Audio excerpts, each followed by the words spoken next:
Prostatitis के बारे में डिस्कस करेंगे। तो क्लास बेसिकली किस पे है? प्रोस्टेटाइटिस पे।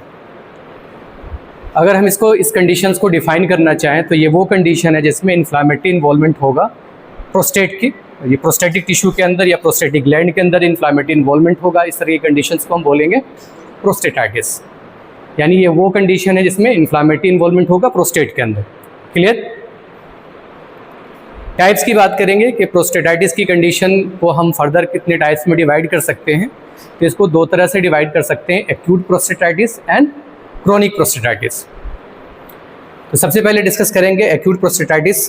तो इसके कॉजेज़ की अगर हम बात करें तो फर्स्ट कॉज है इंस्ट्रूमेंटेशन, यानी कोई सर्जिकल प्रोसीजर्स किया या सपोज करिए किसी इन्वेस्टिगेशंस के लिए एक्ट्रोजेनिक इंटरवेंशन अगर होगा, उसके नतीजे में प्रोस्टेटाइटिस की कंडीशन डेवलप हो सकती है। तो प्रोस्टेटाइटिस की कंडीशन डेवलप हो सकती है अगर यूरेथ्रा के अंदर कोई स्कोप पास किया, जैसे यूरेथ्रल डायलेटर आपने पास किया तब प्रोस्टेटाइटिस की कंडीशन डेवलप हो सकती है, या सिस्टोस्कोप पास किया उसके नतीजे में भी इन्फ्लामेटरी इन्वॉल्वमेंट हो सकती है। तो फर्स्ट है इंस्ट्रूमेंटेशन, सेकंड है सेंडिंग इन्फेक्शन, यानी नीचे का इन्फेक्शन सेंड करके प्रोस्टेट को इन्वॉल्व कर ले, तो ऐसी कंडीशन में भी प्रोस्टेटाइटिस की कंडीशन डेवलप हो सकती है। एक और इन्फेक्शन का सोर्स हो सकता है हेमेटोजेनस स्प्रेड, यानी ब्लड बॉर्न इन्फेक्शन के नतीजे में भी प्रोस्टेटाइटिस की कंडीशन डेवलप हो सकती है। डिसेंडिंग इन्फेक्शन, सपोज करिए हायर अप के स्ट्रक्चर्स हैं जिसमें किडनी है, ब्लाडर है, यूरेटर है, अगर उसमें इन्फेक्शन है तो वो डिसेंड करके प्रोस्टेट को इन्वॉल्व कर सकता है। तो यहाँ जो चीज़ें हमने डिस्कस करी है कि inflammatory involvement majority of the condition में क्यों डेवलप होगा, इन्फ्लामेटरी इन्वॉल्वमेंट होगा, मेजॉरिटी ऑफ द कंडीशन जो होगी वो होगी इन्फेक्शन। जहाँ इंस्ट्रूमेंटेशन है वहाँ ट्रॉमेटिक इंजरी भी हो सकती है, साथ साथ में अगर असेप्टिक प्रिकॉशन आपने नहीं लिया तो इन्फेक्शन असेंड करके प्रोस्टेट को इन्वॉल्व कर सकता है। तो इंस्ट्रूमेंटेशन की कंडीशन में एक तो ट्रॉमेटिक इंजरी के वजह से इन्फ्लामेशन हो सकता है, साथ साथ में असेप्टिक प्रिकॉशन आपने नहीं लिया है तो ऐसी कंडीशन में भी इन्फ्लामेटरी इन्वॉल्वमेंट हो सकती है प्रोस्टेट की। ऐसी असेंडिंग इन्फेक्शन है, हेमोजेनस इन्फेक्शन है, या डिसेंडिंग इन्फेक्शन। नेक्स्ट हम बात करेंगे कॉजेज़ में कि कौन कौन से बैक्टीरियाज खासतौर से रेस्पॉन्सिबल है प्रोस्टेटाइटिस के लिए। तो फर्स्ट बैक्टीरिया है ई कोलाई, यानी एस्क्रिकिया कोलाई की कंडीशन हो सकती है। एस्क्रिकिया कोलाई से अगर इन्फेक्शन है तो प्रोस्टेटाइटिस की कंडीशन डेवलप हो सकती है। ऐसे ही क्लेबिसिएला से इन्फेक्शन है, प्रोटियस से इन्फेक्शन है, या स्टेफाइलोकोकस से है, स्ट्रेप्टोकोकस फिकलिस से है, या गोनोकोकस से है। यानी ये बैक्टीरिया बेसिकली ऑफेंडर बैक्टीरिया होंगे जिसके नतीजे में प्रोस्टेटाइटिस की कंडीशन डेवलप हो सकती है। तो ऑर्गेनिज्म की जहाँ तक हमने बात करनी है तो ऑर्गेनिज्म ऑलरेडी हमने डिस्कस कर लिया है कि ऑर्गेनिज्म कौन कौन से ऑर्गेनिज्म है। इसमें एस्क्रिकिया कोलाई ये कॉमन ऑफेंडर ऑर्गेनिज्म है, क्लेबिसिएला है, प्रोटियस है, स्टेफाइलोकोकस है, streptococcus faecalis and gonococcus. Clinical features की अगर बात करें कि अगर प्रोस्टेट की कंडीशन में क्लिनिकल फीचर्स क्या होगा, या प्रोस्टेटाइटिस की कंडीशन है तो उसके कंडीशन में क्लिनिकल फीचर्स क्या होगा ऐसी कंडीशन में। तो फर्स्ट जो clinical feature majority of the patient में होता है पेरिनियल हैवीनेस का। पेरिनियल एरिया मेल जो होगा जो सफ़र करेगा प्रोस्टेटाइटिस से वो कंप्लेन करता है पेरिनियम का जो एरिया है उसके अंदर उसको हैवीनेस फील होती है, भारीपन महसूस होता है। ऐसे ही पेनफुल डेफिकेशन या पेन ऑन डेफिकेशन की कंडीशन हो सकती है। जब फिकल कंटेंट पास होता है वो इरिटेट करता है, इसको प्रोस्टेट को इरिटेट करेगा। प्रोस्टेट अगर इन्फ्लेम्ड है तो पेशेंट को ड्यूरिंग डेफिकेशन क्या होगा, पेन होगा। ऐसे ही टेंडरनेस मिल सकता है, पर रेक्टल एग्जामिनेशन करोगे तो प्रोस्टेट क्या होगा, टेंडर होगा। तो जनरली हम प्रोस्टेट का एग्जामिनेशन जब करते हैं तो उसमें पर रेक्टल एग्जामिनेशन भी करते हैं कंडीशन ऑफ द प्रोस्टेट को जानने के लिए। तो जब अगर प्रोस्टेटाइटिस की कंडीशन डेवलप अगर हो गई है तो ऐसी कंडीशन में क्या होगा, जब आप प्रोस्टेट को टच करोगे तो पेशेंट को पेन होगा, यानी टेंडरनेस की कंडीशन मिल सकती है। ऐसे ही इनिशियल इन्फेक्शंस की हम बात करें तो इनिशियल इन्फेक्शन में यूरिन के अंदर जो चेंजेस आते हैं, इनिशियल इन्फेक्शन अगर है तो ऐसी कंडीशन में यूरिन क्या होगा, टर्विड होगा। ठीक है, अगर उसको आप कल्चर सेंसिटिविटी कराओगे, कल्चर सेंसिटिविटी में जो ऑफेंडर ऑर्गेनिज्म हमने डिस्कस किया था उसमें कोई भी ऑर्गेनिज्म आइडेंटिफाई हो सकता है। ठीक है, तो इनिशियल फ्रैक्शन अगर यूरिन जो होगा टर्विड होगा, उसके साथ साथ कल्चर सेंसिटिविटी करेंगे तो जो बैक्टीरिया उसके लिए रिस्पॉन्सिबल है, जो ऑर्गेनिज्म रिस्पॉन्सिबल है वो आइडेंटिफाई हो सकता है।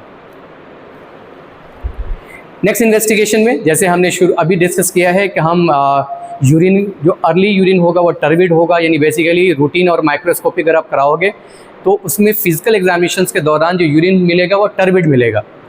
इसके बाद हम यूरिन कल्चर भी कराते हैं। कल्चर और सेंसिटिविटी कराने का मकसद हमारा ये होता है कि जो ऑर्गेनिज्म जिसके वजह से प्रोस्टेटाइटिस की कंडीशन डेवलप हो रही है उसको आइडेंटिफाई करना, साथ साथ में उस ऑर्गेनिज्म को ये भी देखना कि किस एंटीबायोटिक से सेंसिटिव है उसको भी देखना। तो एंटीबायोटिक जो सेंसिटिव है वो हम एंटीबायोटिक प्रिस्क्राइब करते हैं पेशेंट में, और उसके अकॉर्डिंग जब एंटीबायोटिक का जो कोर्स बेसिकली खासतौर से मेजॉरिटी कंडीशन में प्रोस्टेटाइटिस की कंडीशन होती है तो लॉन्ग ड्यूरेशन तक हमें एंटीबायोटिक देनी पड़ती है। अगर सपोज करिए आपने कल्चर सेंसिटिविटी नहीं कराई, आपने हिट एंड ट्रायल में एक एंटीबायोटिक शुरू कर दिया, वो रेसिस्टेंट है तो रिजल्ट नहीं आएगा। तो बेटर प्रैक्टिस यही है कि हम कल्चर सेंसिटिविटी करा लें, कल्चर सेंसिटिविटी के बाद जो रिपोर्ट आती है उसके अकॉर्डिंग एंटीबायोटिक हम प्रिस्क्राइब करें। ऐसे ही एक और इन्वेस्टिगेशन हम करा सकते हैं अगर इमेजिंग या डायग्नोस्टिक टूल्स के तौर पर, तो वो है basically ultrasound. Ultrasound abdomen basically हम प्रोस्टेट की कंडीशंस को देखने के लिए कराएंगे और ऐसी कंडीशन में अगर इन्फ्लामेटरी चेंजेस होंगे तो अल्ट्रासाउंड एब्डोमेन से पता चल जाएगा। ट्रीटमेंट की हम बात करें तो चूंकि इन्फेक्शन मेजर कॉज है किसके लिए, प्रोस्टेटाइटिस के लिए, डायरेक्टली और इनडायरेक्टली वहाँ इन्फेक्शन ही रिस्पॉन्सिबल होता है प्रोस्टेटाइटिस कॉज करने के लिए। तो ऐसे ही मेनस्टे ऑफ द ट्रीटमेंट जो होगा एंटीबायोटिक बेस्ड होगा। इन्हें एंटीबायोटिक हम देंगे, मेनस्टे ऑफ द ट्रीटमेंट हमारा क्या है, एंटीबायोटिक है। इसमें प्रोलॉन्ग एंटीबायोटिक देने की जरूरत पड़ सकती है, 2 मंथ तक में एंटीबायोटिक देंगे। इसमें अल्कोहल इंटेक अवॉइड करने के लिए पेशेंट को बोलते हैं और सेक्सुअल कांटेक्ट जो होगा वो भी हम अवॉइड करने के लिए बोलेंगे minimum for the 6 week. Complications की बात करें कि अक्यूट प्रोस्टेटाइटिस की कंडीशन है तो क्या किस तरह के कॉम्प्लिकेशन डेवलप हो सकते हैं। तो मेजॉरिटी ऑफ दी जो सफ़रर होता है डायबिटिक होता है, ठीक है। मेजॉरिटी ऑफ दी कंडीशन में डायबिटिक पेशेंट के अंदर उनका जो बॉडी टिश्यू होगा वो लेडेंट हो जाता है, शुगर क्रिस्टल से वो इन्फेक्शन को इनवाइट करता है। तो multiple type of the infection हो सकता है जिसमें प्रोस्टेटाइटिस की कंडीशन भी डेवलप हो सकती है। तो फर्स्ट जो सफ़रर होगा वो डायबिटिक होता है। अब कॉम्प्लिकेशंस की अगर हम बात करें तो कॉम्प्लिकेशन है क्रोनिक प्रोस्टेटाइटिस की कंडीशन डेवलप हो सकती है, नहीं एक्यूट प्रोस्टेटाइटिस कन्वर्ट हो जाएगा क्रोनिक के अंदर। ऐसे ही जो सेकंड कॉम्प्लिकेशन है वो रिटेंशन ऑफ यूरिन की कंप्लेन हो सकती है, एब्सेस फॉर्मेशन हो सकता है, एब्सेस सिंगल और मल्टीपल दोनों डेवलप हो सकता है। अगर एब्सेस फॉर्म हो गया तो ऐसी कंडीशन में इंसिजन और ड्रेनेज करने की ज़रूरत पड़ती है। तो ये रूल है कि कहीं भी पस का कलेक्शन हो रहा है ऐसी कंडीशन में जो ट्रीटमेंट होता है ड्रेनेज का होता है। तो प्रोस्टेटाइटिस की कंडीशन में अगर एब्सेस डेवलप हो रहा है तो वहाँ भी हमें इंसिजन और ड्रेनेज करना पड़ेगा। इंसिजन और ड्रेनेज करने के लिए हम पेरिनियल अप्रोच अप्लाई कर सकते हैं और पेरिनियल अप्रोच के साथ साथ हम अल्ट्रासाउंड गाइडेड करते हैं। जो भी हम प्रोसीजर करेंगे अंडर द विजुअलाइजेशन करेंगे, अल्ट्रासाउंड गाइडेड करेंगे, ठीक है। तो जो कॉम्प्लिकेशन हमने डिस्कस किया है वो है क्रोनिक प्रोस्टेटाइटिस की कंडीशन डेवलप हो सकती है, रिटेंशन ऑफ यूरिन की कंप्लेन हो सकती है, एब्सेस फॉर्मेशन हो सकता है, एब्सेस सिंगल और मल्टीपल होगा। एब्सेस फॉर्मेशन होगा तो इंसिजन एंड ड्रेनेज हमारा ट्रीटमेंट होगा। नेक्स्ट हम बात करेंगे क्रोनिक प्रोस्टेटाइटिस की। तो क्रोनिक प्रोस्टेटाइटिस की कंडीशन में यहाँ भी एक्यूट प्रोस्टेटाइटिस बेसिकली कन्वर्ट हो सकता है क्रोनिक प्रोस्टेटाइटिस के अंदर। तो यहाँ जो हमारा कॉज होगा सिमिलर कॉज होगा जैसे हमने एक्यूट प्रोस्टेटाइटिस में डिस्कस किया है। तो यहाँ भी इन्फेक्टिव ओरिजिन यानी जो डिजीज़ है वो बेसिकली इन्फेक्टिव ओरिजिन का है।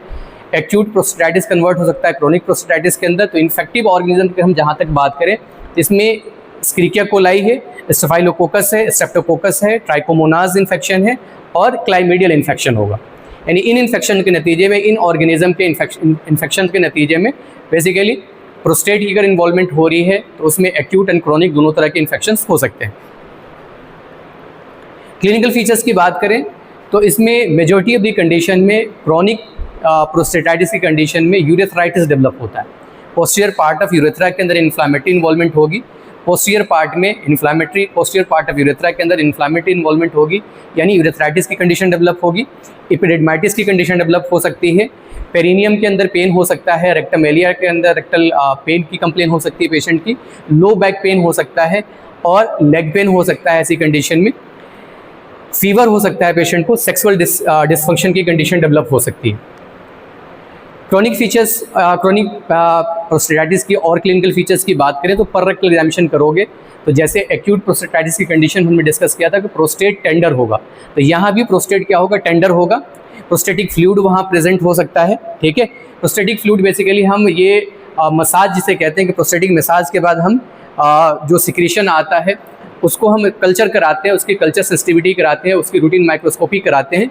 तो प्रोस्टेटिक मसाज के बाद यूरिन पास करने के बाद या जो प्रोस्टेटिक फ्लूइड आ रहा है प्रोस्टेटिक मसाज के बाद उसका हम कल्चर सेंसिटिविटी कराएंगे या रूटीन माइक्रोस्कोपी कराएंगे। तो अगर पसल्स प्रेजेंट है, मेल के अंदर 0 to 1 पसल्स ही नॉर्मल है, फीमेल के अंदर 2 to 3 पसल्स हम नॉर्मल मान के चलते हैं। मेल के अंदर 1 से ज़्यादा भी पसल है उसको एबनॉर्मल मानते हैं।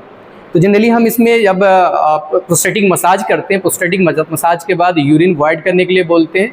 तो यूरिन जो आएगा उसको हम कल्चर सेंसिटिविटी कराते हैं, रूटीन माइक्रोस्कोपी कराते हैं। ऐसे ही प्रोस्टेटिक मसाज के बाद जो सिक्रीशन आएगा उसका हम कल्चर सेंसिटिविटी करा सकते हैं या रूटीन माइक्रोस्कोपी करा सकते हैं।